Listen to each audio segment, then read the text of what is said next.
जय श्री कृष्ण। भगवत गीता अध्याय 16। दोस्तों, आज का अध्याय 16 आपका होस्ट और आपका दोस्त विजय कुमार भगवत गीता का 16वां अध्याय आपके लिए लाया है। दोस्तों, 16वां अध्याय में दैवासुर संपत्ति द्विभाग योग, इसमें कुल 24 श्लोक हैं। दैवासुर संपत्ति द्विभाग योग अर्थात इसका विस्तृत वर्णन इसमें मिलता है। श्री भगवान बोले, भय का सर्वथा अभाव, अंतःकरण की पूर्ण निर्मलता, तत्व ज्ञान के लिए ध्यान योग में निरंतर दृढ़ स्थिति और सात्विक दान, इंद्रियों का दमन, भगवान देवता और गुरुजनों की पूजा तथा अग्निहोत्र आदि उत्तम कर्मों का आचरण एवं वेद शास्त्रों का पठन पाठन तथा भगवान के नाम और गुणों का कीर्तन, स्वधर्म पालन के लिए कष्ट सहन और शरीर तथा इंद्रियों के सहित अंतःकरण की सरलता। इसे भगवान ने मन, वाणी और शरीर से किसी भी प्रकार भी किसी को कष्ट न देना यथार्थ अथा प्रिय भाषण अर्थात अंतःकरण और इंद्रियों के द्वारा जैसा निश्चय किया हो वैसे का वैसा ही प्रिय शब्दों में कहने का नाम सत्य भाषण है। अपना अपकार करने वाले पर भी क्रोध का न होना, कर्मों में कर्तापन के अभिमान का त्याग, अंतःकरण की उपरति अर्थात चित्त की चंचलता का अभाव, किसी की भी निंदादि न करना अर्थात निंदा न करना, सब भूत प्राणियों में हेतु रहित दया, इंद्रियों का विषयों के साथ संयोग होने पर भी उसमें आसक्ति का न होना, कोमलता, लोक और शास्त्र से विरुद्ध आचरण में लज्जा और व्यर्थ चेष्टाओं का अभाव, तेज यहाँ पे दोस्तों श्रेष्ठ पुरुषों की उस शक्ति का नाम तेज है कि जिसके प्रभाव से उनके सामने विषयासक्त और नीच प्रवृत्ति वाले मनुष्य भी प्रायः अन्यायचरण से रुक कर उनके कथनानुसार श्रेष्ठ कर्मों में प्रवृत्त हो जाते हैं। इसको तेज को कहा गया। क्षमा,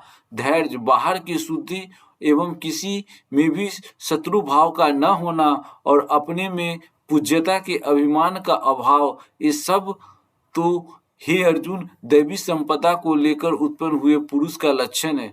दोस्तों, इन्होंने अभी एक श्लोक से जो 3 श्लोक तक बताया वो दैविक प्रवृत्ति के बारे में बताया। हे पार्थ, दम, घमंड और अभिमान तथा क्रोध, कठोरता और अज्ञान भी ये सब आसुरी संपदा को लेकर उत्पन्न हुए पुरुष के लक्षण हैं। दैवी संपदा मुक्ति के लिए और आसुरी संपदा बांधने के लिए मानी गई है। इसलिए हे अर्जुन, तू शोक मत कर, क्योंकि तू दैवी संपदा को लेकर उत्पन्न हुआ है। हे अर्जुन, इस लोक में भूतों की सृष्टि यानी मनुष्य समुदाय 2 ही प्रकार का है, एक तो दैवी प्रकृति वाला और दूसरा आसुरी प्रवृत्ति वाला अर्थात प्रकृति वाला।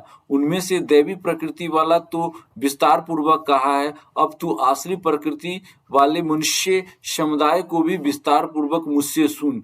भगवान कहते हैं, आसुर स्वभाव वाले मनुष्य प्रवृत्ति और निवृत्ति इन दोनों को ही नहीं जानते, इसलिए उनमें न तो बाहर भीतर की शुद्धि है, न श्रेष्ठ आचरण है और न सत्य भाषण ही है। वे आसुरी प्रवृत्ति अर्थात प्रकृति वाले मनुष्य कहा करते हैं कि जगत आश्रय रहित, सर्वथा असत्य और बिना ईश्वर के अपने आप केवल स्त्री पुरुष के सहयोग से उत्पन्न है, अतएव केवल काम की ही इसका कारण है, इसके सिवा और क्या है।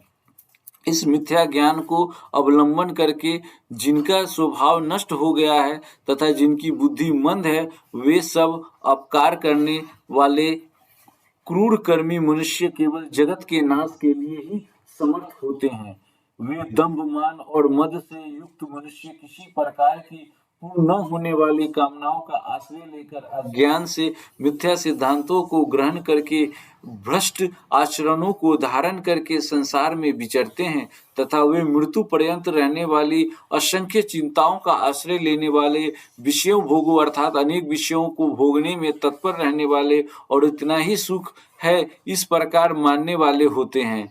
वे आशा की सैकड़ों फांसियों से बंधे हुए मनुष्य काम क्रोध के प्रायण होकर विषय भोगों के लिए अन्यायपूर्वक धनादि पदार्थों का संग्रह करने की चेष्टा करते हैं। वे सोचा करते हैं कि मैंने आज यह प्राप्त कर लिया है, अब इस मनोरथ को प्राप्त कर लूंगा, मेरे पास यह इतना धन है और फिर भी यह हो जाएगा। वे सोचा करते हैं कि मैंने आज यह प्राप्त कर लिया है और अब इसका मनोरथ को प्राप्त कर लूंगा, मेरे पास आज इतना धन है, फिर और भी इतना हो जाएगा, ऐसा वो सोचते रहते हैं। मैं बड़ा धनी हूँ, बड़े कुटुंब वाला हूँ, मेरे समान दूसरा कौन है, मैं यज्ञ करूंगा, दान दूंगा और आमोद प्रमोद करूंगा। इस प्रकार अज्ञान से मोहित रहने वाले तथा अनेक प्रकार से भ्रमित चित्त वाले मोहरूप जाल से समावृत और विषय भोगों में अत्यंत आसक्त असुर लोग महान और पवित्र नरक में गिरते हैं।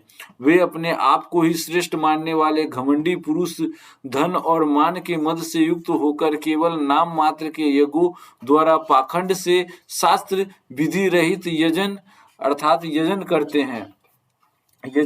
हैं। वे अहंकार, बल, घमंड, कामना, क्रोधादि के प्रायण और दूसरों की निंदा करने वाले पुरुष अपने और दूसरों के शरीर में स्थित मुझ अंतर्यामी से दोष करने वाले होते हैं। उन दोष करने वाले पापाचारी और क्रूर कर्मी नराधमों को मैं संसार में बार बार आसुरी योनियों में डालता हूँ। हे अर्जुन, वे मूढ़ मुझको न प्राप्त होकर ही जन्म जन्म में आसुरी योनि को प्राप्त होते हैं, फिर उसमें भी अति नीच गति को ही प्राप्त होते हैं अर्थात घोर नरकों में पड़ते हैं। काम, क्रोध तथा लोभ ये तीन प्रकार के नरक के द्वार हैं। दोस्तों ध्यान दें, काम, क्रोध और लोभ सब अनर्थों के मूल और नरक की प्राप्ति में हेतु होने से यहाँ काम, क्रोध और लोभ को नरक के द्वार कहा गया है। आत्मा का नाश करने वाला अर्थात उसको अधोगति में ले जाने वाले हैं। अतएव इन तीनों को त्याग देना चाहिए।